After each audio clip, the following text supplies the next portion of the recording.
You're listening to Spainfully Honest, the podcast where me, Paul, and me, Catherine, talk about what it's really like living in Spain. Each week we'll share stories, tips and honest conversations about daily life here in Spain. The good, the bad and everything in between.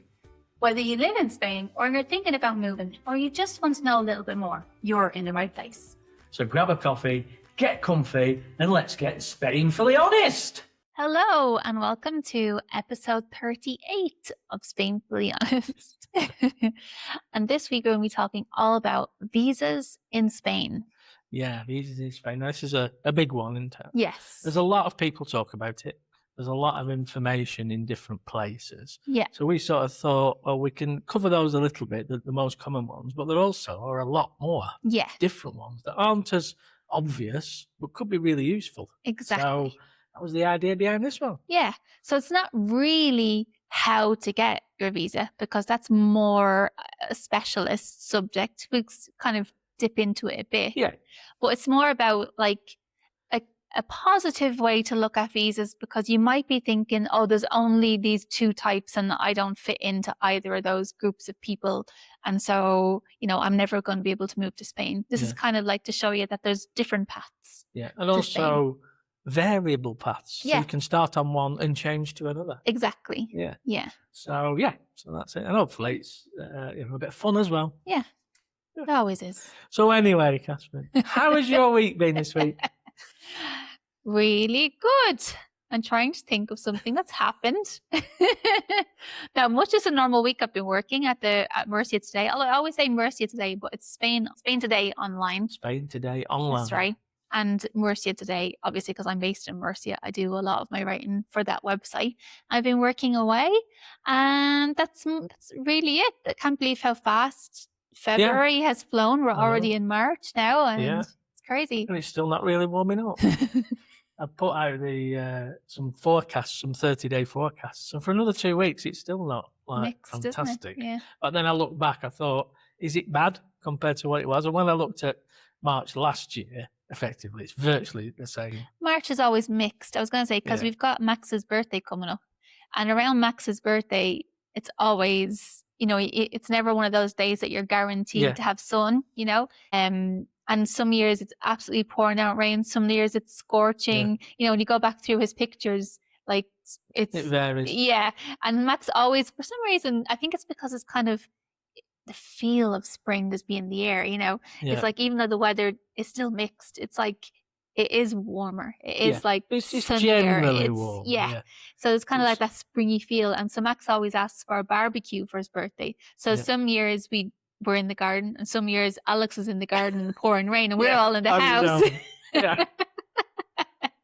Because that effectively, his birthday could be Easter, couldn't it? As far as the earliest it's around possible that, Easter. Yeah, exactly. And then we've said this before, and we're also going to do an episode on Easter, aren't we? I think it's in a few weeks. But we've always said Easter's always, it's never 100%. You can't guarantee Easter, can you? So. In fact, I would say 100% guarantee that it will rain Easter, over the kind of main Easter week. It will rain at some point. Yeah. I would say you're more likely to kind of think that way. Yeah.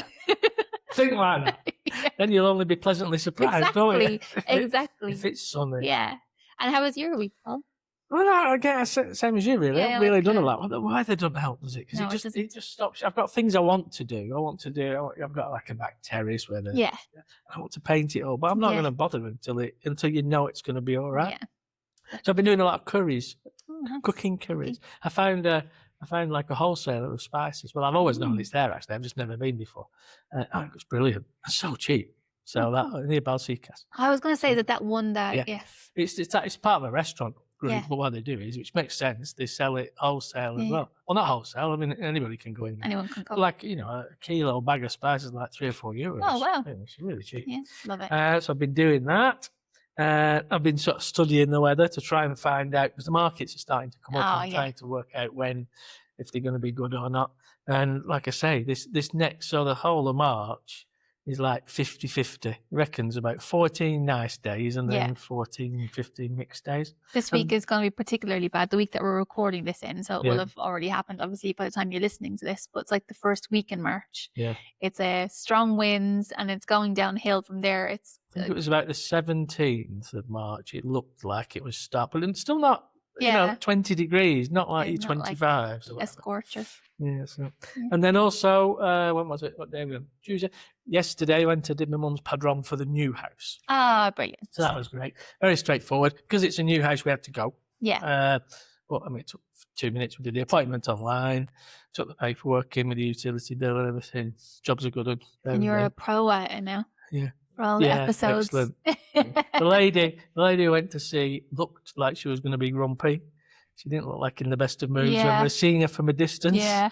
But then when we got there, she was fine. Yeah, I like those kind of Spanish, like real Spanish ladies. And they look grumpy, but then they're not. They're actually secretly really I mean, I think if you hadn't have had the right stuff, she potentially could have been grumpy. Yeah. but she wasn't. We had the right things. Hola, be nice and friendly when you get there, and she was all right. She was fine. So that took.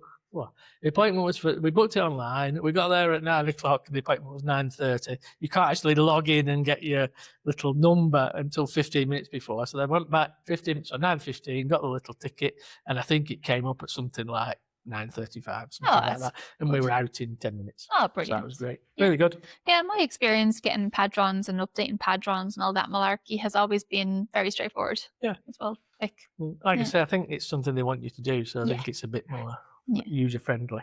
Yeah, so that's it. So let's crack on with visas then. Visas.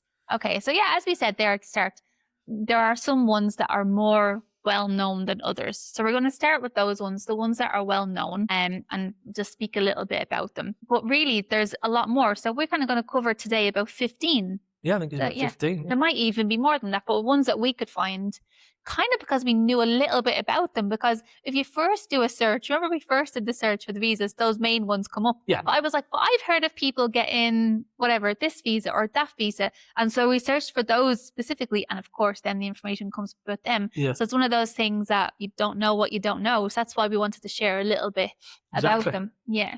And some of them that you wouldn't think would be applicable potentially are. So they're worth looking at, aren't they? Exactly. Yeah.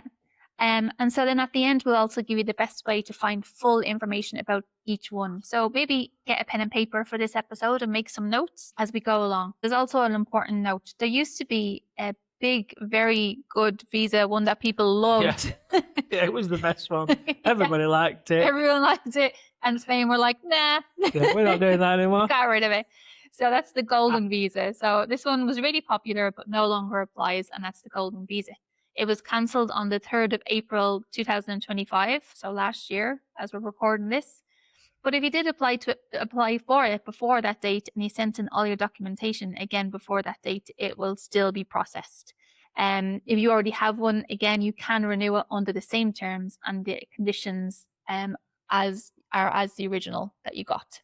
Yeah, you just can't effectively apply for a new one now. Yeah, but I don't want you to panic and think you've put all the stuff in, but you haven't had the resolution yet. If it was in before that date, it could still be being processed. When you're actually searching for visas, the golden visa still pops up because there are peoples that are still in process. Yeah. But I think that's unfortunately no more. There's no more golden visas. No. But there are. Yeah, so after that, probably one of the most popular now is the non-lucrative visa, or they call it passive income visa. Yeah. Which is usually classed as pension, rental income, or income from investments. So that's what you have to have. The pension one is the most popular and the one that's preferred. Yeah. Because effectively it's still an income. Yeah. So rather than like shares can go up and down and everything, your pensions tend to be guaranteed. Yeah. So they seem to be seen, as better now. And a lot of people then maybe rent out their homes as that kind of income. But then, of course, someone could stop renting their house, couldn't they? Yeah. So, and you have to show history. So you have to have been already doing it before you apply. You can't just say, I'm going to do it. Yeah. And then not do it, or not get anybody, or not get what you expected to get for the property. So what these require is effectively you have to have the income. So as of March 26, when we send this out, you must prove a monthly passive income of at least 400% of the IPREN. You say what that is, Catherine. Indicador Público de Renta de Efectos Múltiples. And it's not the minimum. It's not 4 times the minimum wage. it's 4 times what they calculate benefits need to be to live here. So it's slightly different. It's not a lot in it. There's not a lot of difference, but there's a slight difference. So as of today, in mid-March, 400% of the IPREM is currently €28,800. So that's for the main applicant, the main person, per year. Then if you have the dependents that are coming, so if you're a couple, the second person, or the dependent as they would be called, has to have 100% of the IPREM, which is 7,200 per year. They don't have to earn it, but you have to earn enough to cover the two, because the class is dependent. Too bad then, is it? No, so that would be, for a couple, we'd have to have €36,000 as of mid-March. Okay, per year. Per year. Now, if you haven't got an income, it can be your savings, but it has to be for the length of the visa. So if you get 1 year, you'd need 36,000. If you did it for, you can only do the first one for 1 year, but if you renewed for 2 years, which you can, you'd then need 72,000. Yeah. Unless it changes, obviously in 2 years' time it could be different. Yeah. So, but usually they are 1 year on the initial one, and then renewals can usually be 2 years, and then continue after that. And then continue after that. Yeah. Yeah. Oh, so that's that one. Still very popular because a lot of people retire. Yeah.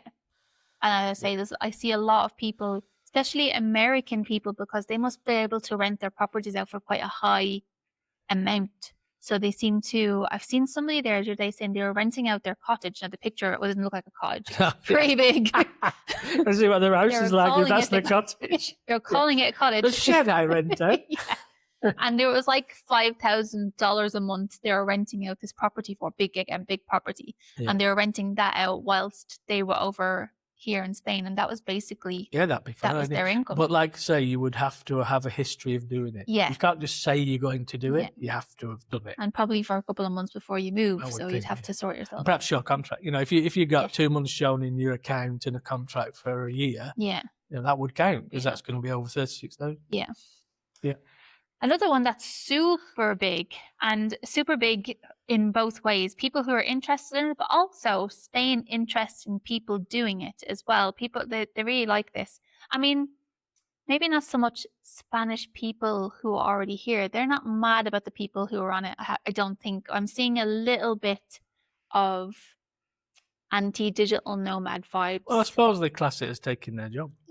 Well, no, because they have their own job from another country. Yeah. And so they moved to Spain, but they're not working here. Yeah, fair enough. And but they're earning much higher wage. Yeah. And so that's, they think, or they say, that's causing like rental properties and stuff to go up, because they can afford to pay more for the property. Whether that's true or not, I don't know. But what we're talking about here is the digital nomad visa. So this is for people who work remotely for companies or clients based outside of Spain. So it's a working visa, and its calculations are based on the minimum wage, called the SMI. So the Salario Mínimo Interprofesional. So minimum wage. As of today, March 2026 again, that is 16,576 euros gross. But it is currently in review. And it's likely to increase to around 17,094 euros gross. But for the nomad visa, you must earn 200% of the SMI. So going forward, that is likely to be 34,194 euros gross per year. Yeah. So, I mean, I think if you're in the United States, you're definitely earning that, like. Yeah. And then if you're able to then do that job remotely, or you are already doing that job remotely and then move to Spain, I mean, that's a great one to do it for, isn't it? That's a great visa. Yeah. So what do you need? So it requires a university degree or at least 3 years of professional experience in your field. Contract seniority. So you must have worked for your employer or your clients for at least 3 months prior to applying for the visa. Spanish income limit, and this is something that people don't know about, that no more than 20% of your total income can come from Spanish companies. And that's something to be aware of, because I do see some people getting caught out with that when they go to renew, because they built their business here Or they started the business in the United States. For example, I keep saying United States, but it's just because they're the examples I'm seeing a lot of these days on social media. But they've started their business in the United States, but then they moved to Spain and they start getting more and more Spanish clients. Which you would, wouldn't you? You would, of course. And so they have to keep in mind that they can't actually have more than 20% Spanish clients, because then it becomes problematic when you want to renew your digital nomad visa. You might have to change to become self-employed or something. Exactly, yeah. Oh, okay. That's good, isn't it? And so this visa is initially valid for 1 year, but can be extended to 3 in certain circumstances.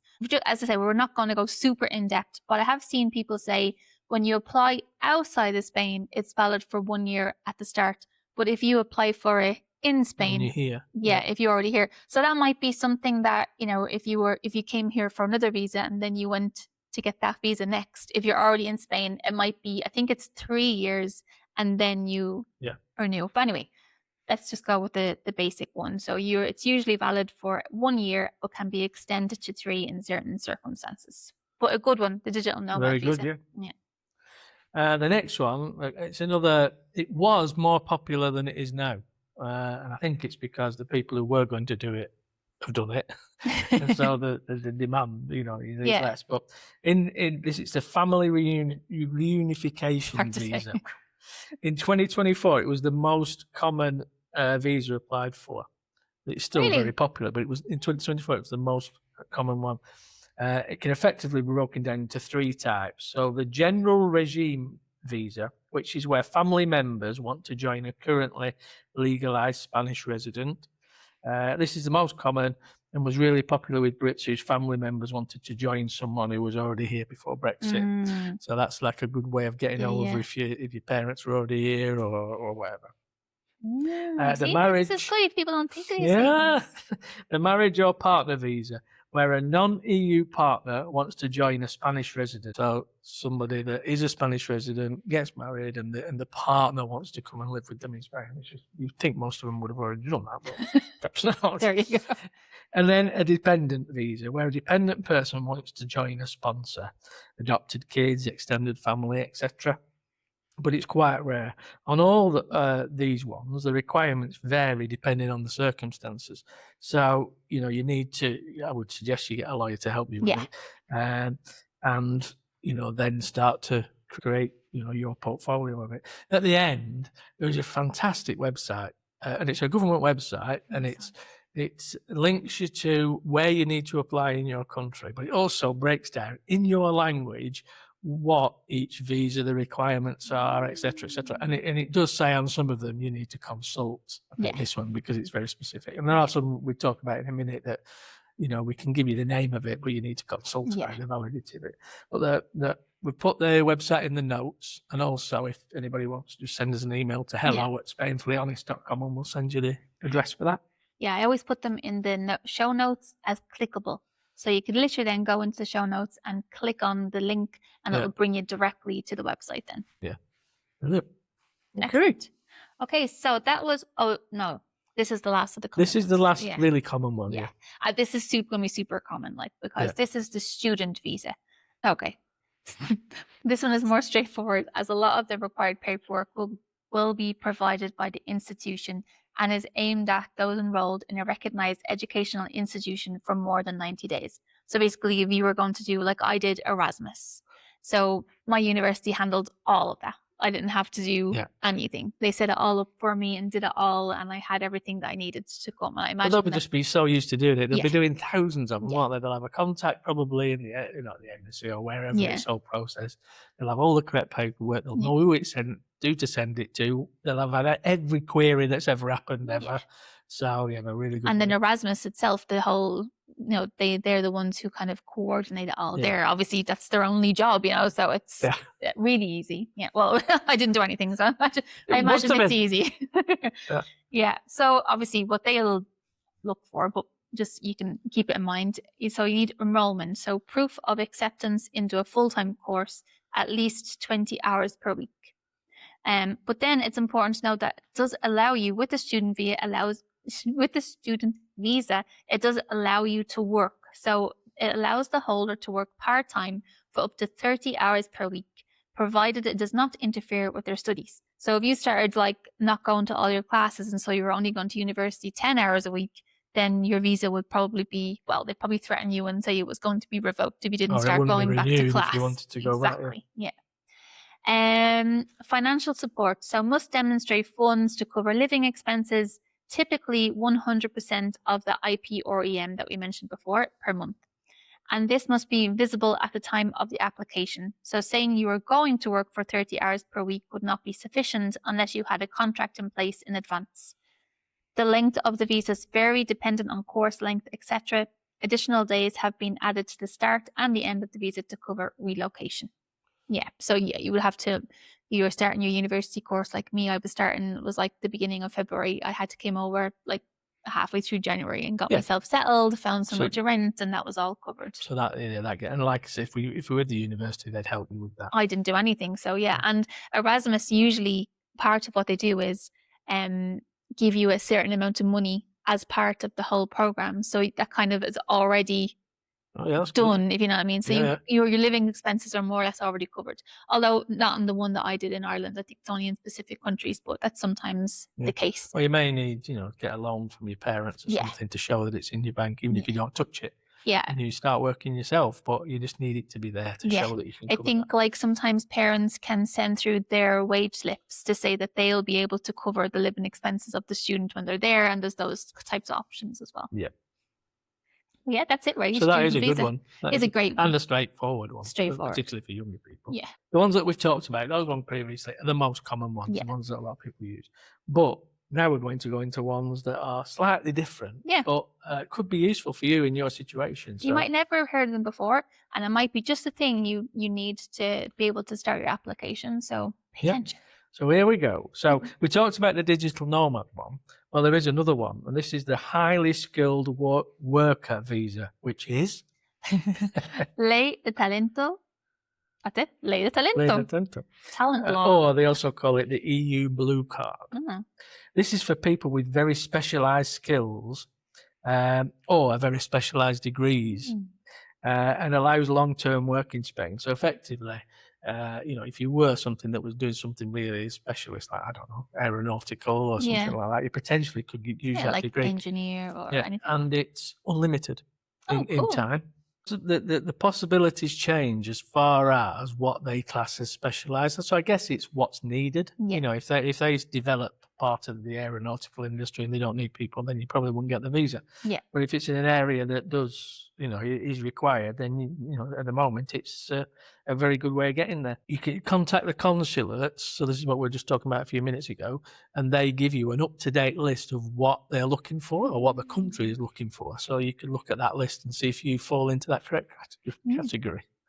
And then the next one is the intra-company transfer visa, which is for employees who currently work for a company but can get transferred to Spain. Now that's huge. Because you might or not even know about it or have thought about it, work for a company that has a sede, or we call it a head office in Spain somewhere. You could just be transferred if you had the position. And even, I guess it means also associate companies, like if you work for Lay's and Walker's Crisps. Okay, good one.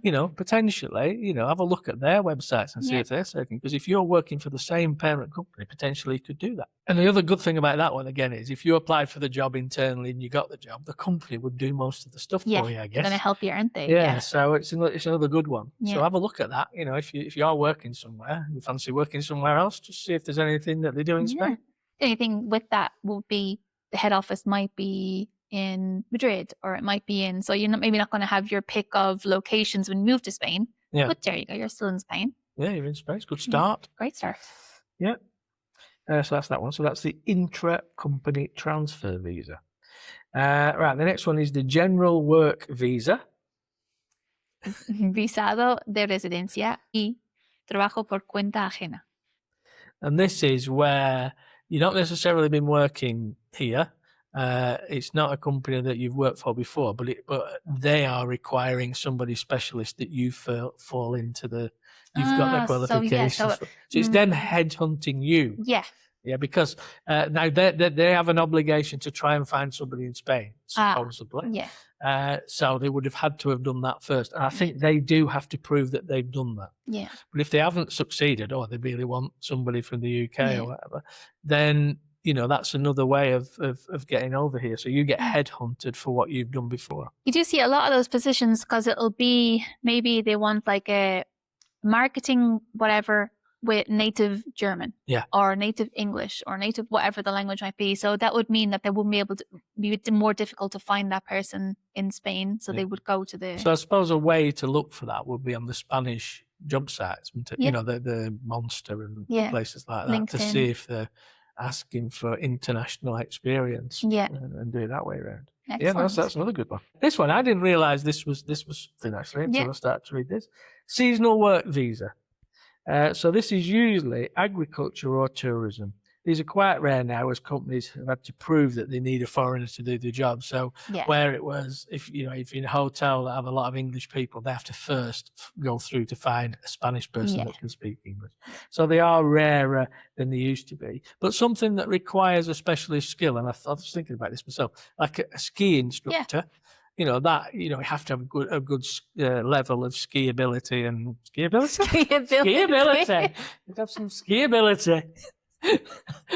Skiing ability, and I don't know, there must be qualifications in skiing, I'm guessing.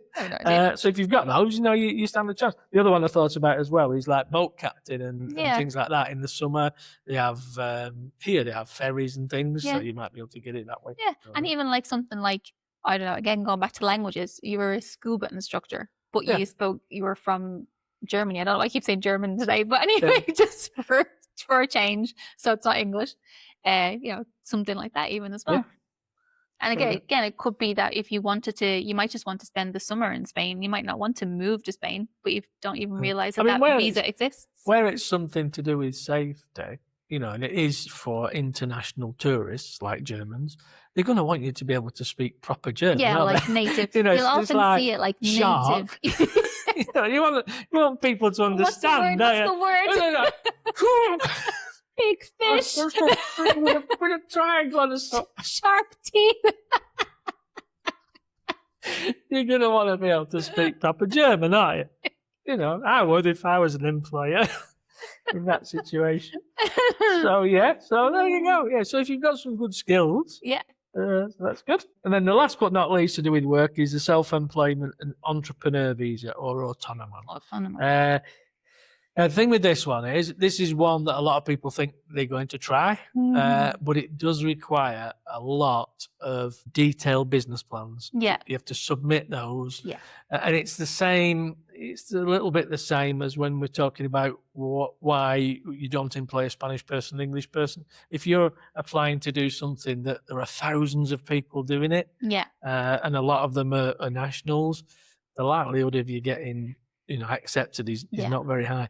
But there is one little thing you should think about, and in your plan is say that you're going to employ a lot of locals. Yeah. So if you're setting up a painting company, say that you need X amount of locals to be able to help you and do the work or whatever, that will obviously give you more brownie points. And also a lot of areas in Spain, especially you see them in like this region that we're in, Murcia, and also in some rural communities, they're trying to attract people back to those areas. And so if you were going to set up in a rural community, or there are some regions who are actively looking for people to set up international companies in their region, it would, again, you have lots of work to do, but it'd be more likely to be approved than if you were going to say, Costa del Sol or whatever, where there's already a lot of it could be, immigrants. For example, it could be like a mechanic, sort of agricultural machinery mechanic. Yeah. Well, in that case, obviously, you'd be going to rural. If you then said, and you're going to need 3 people to help you to do this, that, and the other, and you're going to train them up to a standard, you're going to get looked at better, I think so. If it was on top of that, a rural community or some of these regions that are actively look like Extremadura would be another one. If it was, you're going to hire Spanish national Spanish people, and it's something to do with being environmentally friendly, green. I'd say you're Batiranda. I'd say definitely, yeah. So there you go. So that's that one. Yeah, we'll recap them all at the end, just so you're aware. Okay, and this one is cool. I like this one. So related to the work and student visas, there are a couple of others. So this one's the research visa, which is for scientists or researchers joining Spanish research centers or universities. That kind of speaks for itself. I don't think you need to go into any more than that, no? And then you've got the internship visa, which is for work related to academic studies. So you applied for an internship position with a big company or any company in Spain. Well, then I imagine they would again help you to get the visa and make the move over to Spain. And the same with the research visa. I imagine if you were in that position where you're able to help them out with this research, the university or the research center would again help you to get your visa to come over to Spain and do that. Now this one, I thought this was really interesting. And what you can do with this one is you can link it to other ones. And a lot of them you can. We'll go through that at the end. Yeah. But this is the volunteer visa. Yeah. So this is, you're not coming to effectively earn money. So you would have to have you'd be looking at the passive income visa as well alongside, but putting this in as what you were going to do or why you were coming, especially if you could get some sponsorship, not financial sponsorship, but sponsorship in writing that's what you're coming to do, it's obviously going to help your application. So the volunteer visa is used for volunteering in officially recognised organisations such as environmental and marine conservation.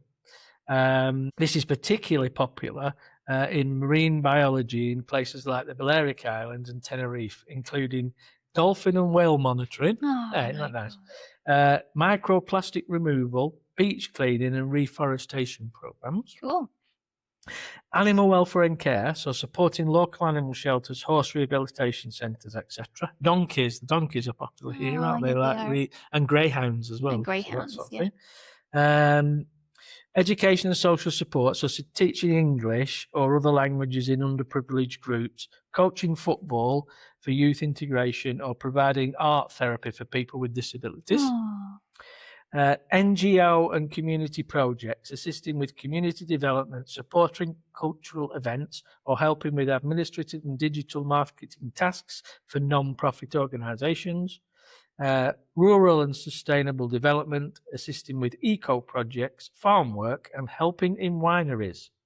Wow. So that was the list. Now, this is the same as the one where they're asking for the specialised things. Yeah. The list of what they're looking for changes, but it is on the site. We'll give you the information later. Oh. So that could be something that you could pair with another visa to help you and get a more rapid, perhaps, response. Yeah, I mean, it might be these people might have combined that one with the one I'm going to speak about.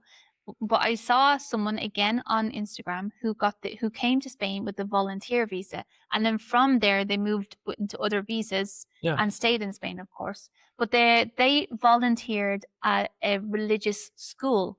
So the one that I'm going to speak about is the religious worker visa. So I don't know if they combine these two things, because obviously I don't know them. I only see what they share on social media. But they're from the United States, and they moved to Madrid, and they volunteered at it was in the end their children's school, and it was a religious school. And so they volunteered, and I can't remember, the volunteer visa was a certain length of time, and then they changed then to, I can't remember what visa they went to next, but they're still here, and it's years and years later. Yeah. The thing is, it's a bit like having it on your, like a visa CV.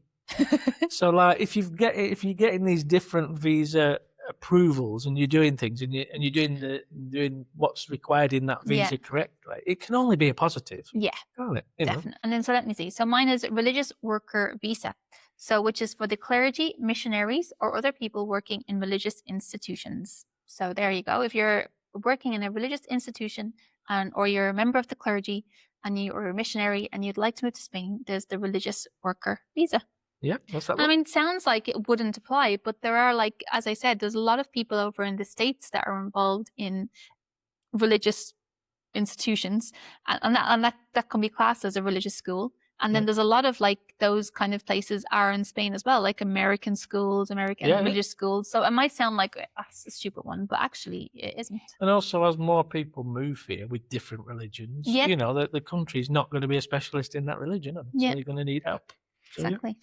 This one, I mean, this surprised me. It was on the list because when I was a kid, people used to go as au pairs years ago. But there's actually a visa There's actually an au pair visa. Yeah. So this is aimed at young people, helping with children whilst learning Spanish, and it's not just classed as a jolly. You have to actually prove that you're doing the education part with the learning the language, learning the culture, etc. Yeah. But it's another option, particularly if you're younger. Yeah, and again, I'm sure, as we'll go through at the end, but I'm sure it's one of the ones that if you're here on the au pair visa and you found a job, you can then get another visa and you can stay. Yeah.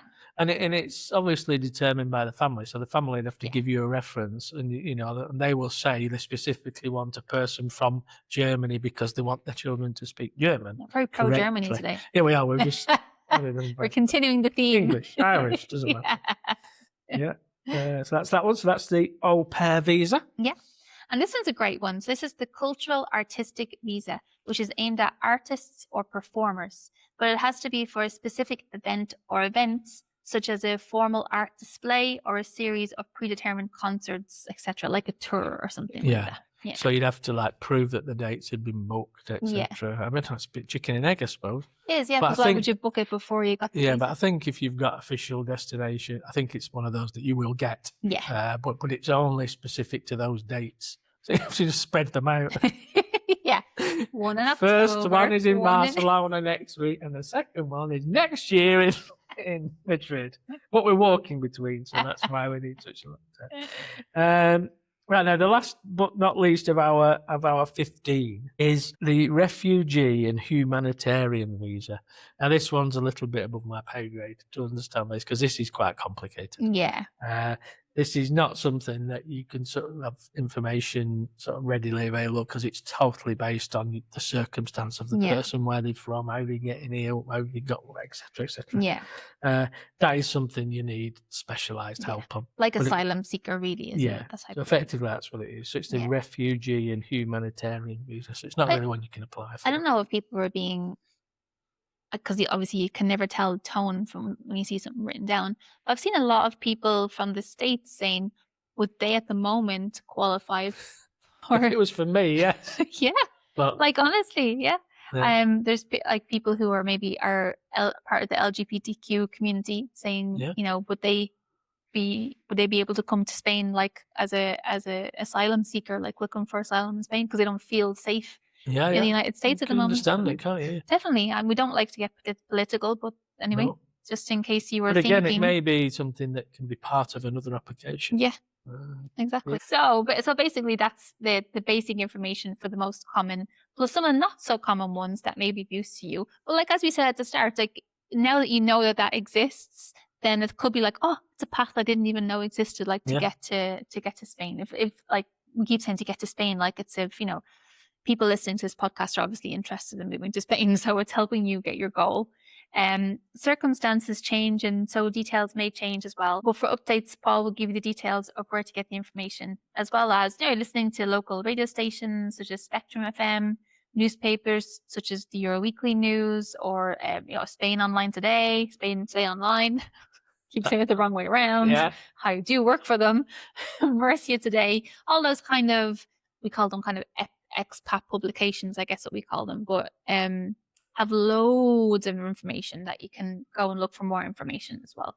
And then Paul's going to give you official places where you can get the information. Okay.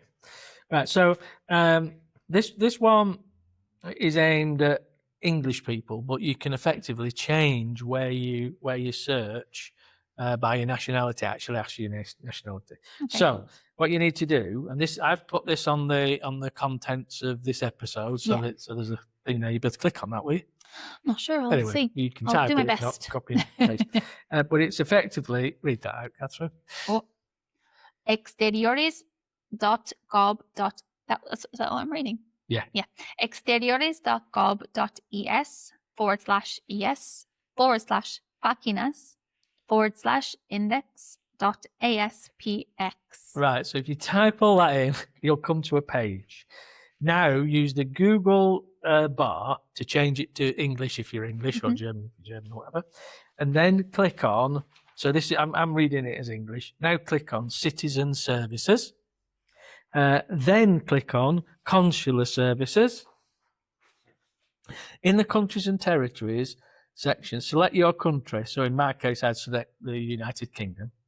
In the services category, click on visas, because that's what you're interested in.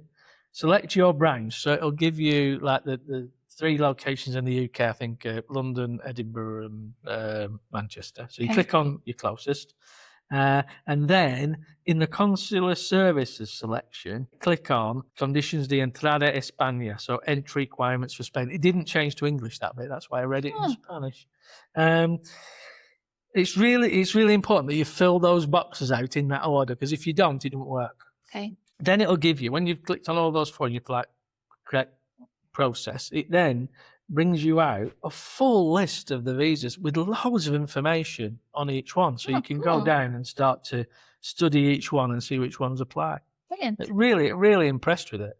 And also it's actively updated. So when it's one of these for a specialist visa the list change. So you go in on whatever date, that's the correct information. Yeah, as of that date. Yeah. So, I mean, if you're going to spend time doing it and you're thinking about things, you probably need to go back and just check that it still applies, at the time that you're doing it. But that was a really, really good website. Yeah. And like I say, loads of information. So very good. Cool. Yeah. Brilliant. So what we said was we'd do a bit of a recap. Not just of the unknown ones, but also little sort of workarounds.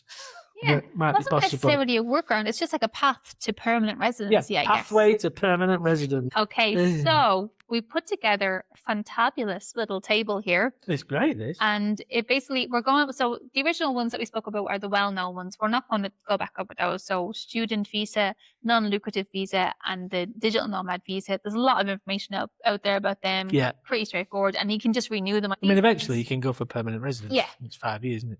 Yeah. So then that's a different technique after that.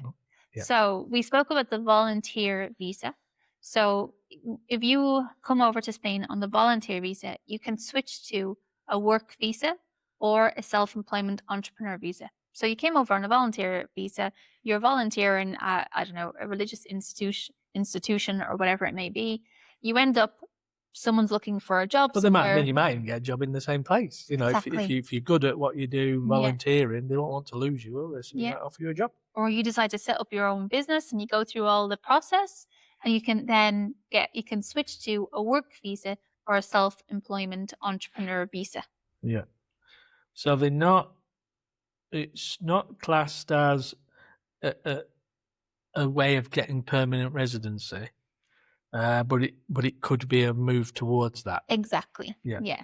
So the time doesn't count towards your permanent residency.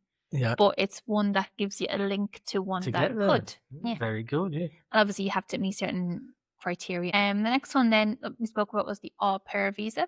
Same situation. You're here on an au pair visa. Why is that hard for me to say? I know, an au pair. Au pair, that's right. That's very good. Englishy accent. Au pair. Visa on, an au pair visa. Again, and you find a job while here as an au pair, like the family say, well, we want you until they go back to school in September or whatever. And then you might find a job before the end of that visa, and then you could move to but it says there are notes about this. They probably realise this could be one that could be a tricky one when you try and trick them. That you have to have filled out the obligations of the visa when you do the au pair visa. I imagine the family would have to give you kind of a letter of recommendation. Yeah, and I don't know if they stipulate what you need to have done. What level you need to have been when you're there. So just they don't abuse it, because they could be checking up on you. So again, you can get work visa or a self-employment visa.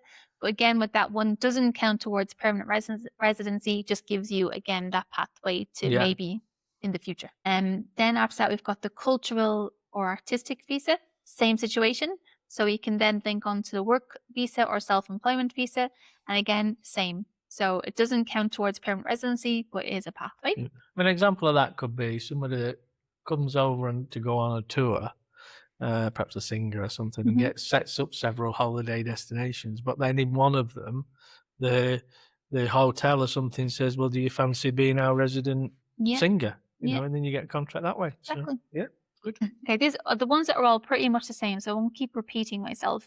Is, again, the religious worker visa, the student visa is there, the internship training visa, and the research and scientific visa.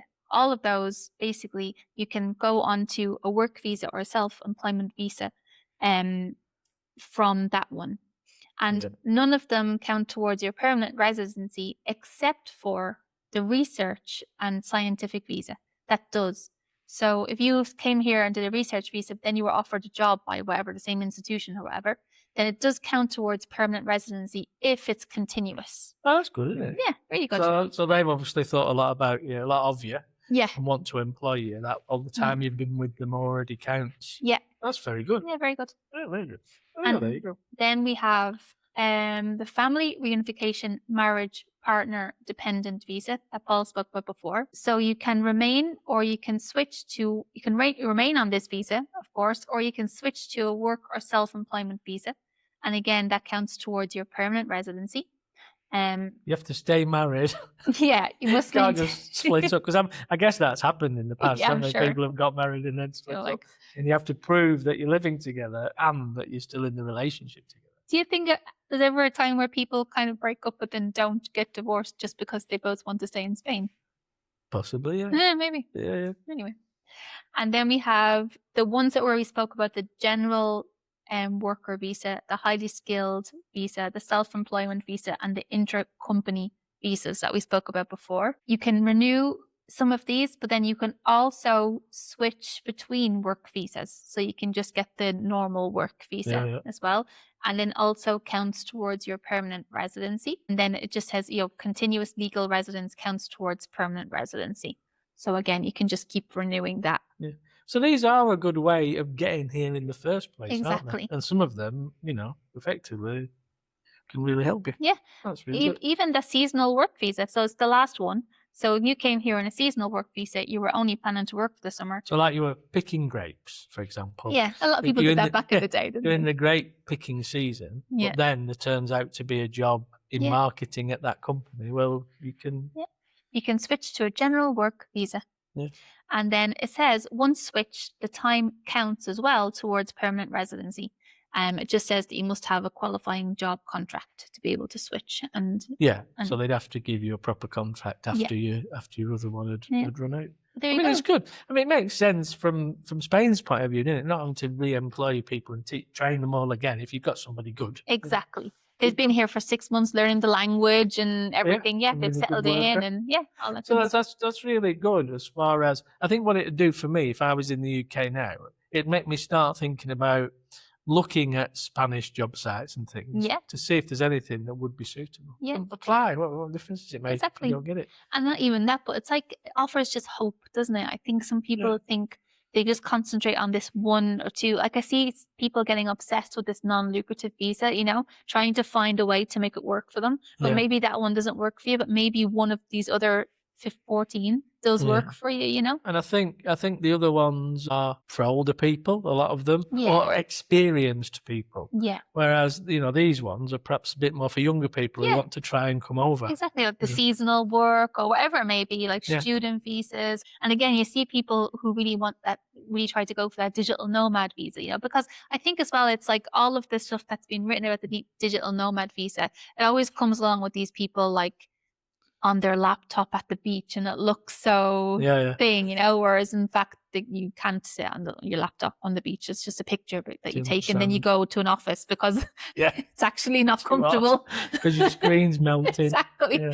So you might have an idea of what that's going to look like in your head, and you'll think, oh, I want to be a digital nomad, but it's the same thing. Yeah. It's just you're a remote worker from a different country, but you can still work in Spain, but you might be working for a Spanish company or whatever it might be. Yeah. And there's loads of different ways to do it. Yeah, that's a friend of mine. That's what he did. So he started working on a digital nomad visa, but then that company had a contact that was in Valencia, and they effectively headhunted him for a job. So he got a Spanish job with contract and everything from starting with the digital nomad visa. Yeah. And on the flip side, you could get like a seasonal work visa and come over and see if you like it. Because maybe you don't know if you're going to like living in Spain. You can come over for 6 months and think, actually, no, it's not for me, and then head back to wherever you came from. Yeah, to the cold and the rain. Actually, sun's just come out. Sun's come out. just in time to hit Paul on the face during the podcast. You know, that's time to speed up.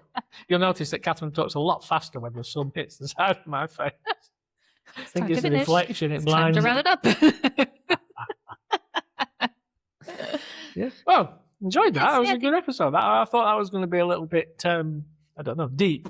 Yeah. But, no, I think it's good. Yeah, because we haven't really gone too in depth on how you need to get it, what paperwork you need to do. Because I think you just need to go to a lawyer for that, or some kind of. But have a look at that site with the thing, because that does tell you the things that you need.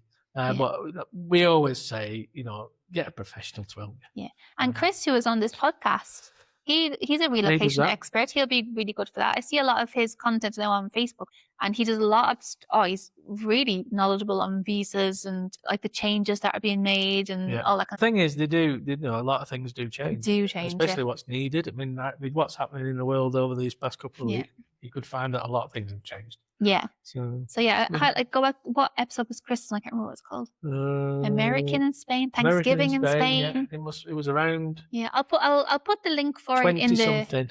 Yeah. Early 20s, 23 or 24, something like that. Yeah, like the same as I did a couple weeks ago. I'll put a link to that episode in the show notes. At least if you want, you can listen to it if you want to, but at least his details are also there as well. I think he's worth giving a shout to if you have any questions or anything like that. I would say, you know, use the government site to get as much of the information together, and then when you get to a point where, you know, it's a little bit more, you know, you want to get it checked that you're doing it correctly. That's at that point, you know, rather than from the beginning. Good idea. Yep. Excellent. Thank you, everybody. Thank you. Hope that was helpful. Yeah. Bye.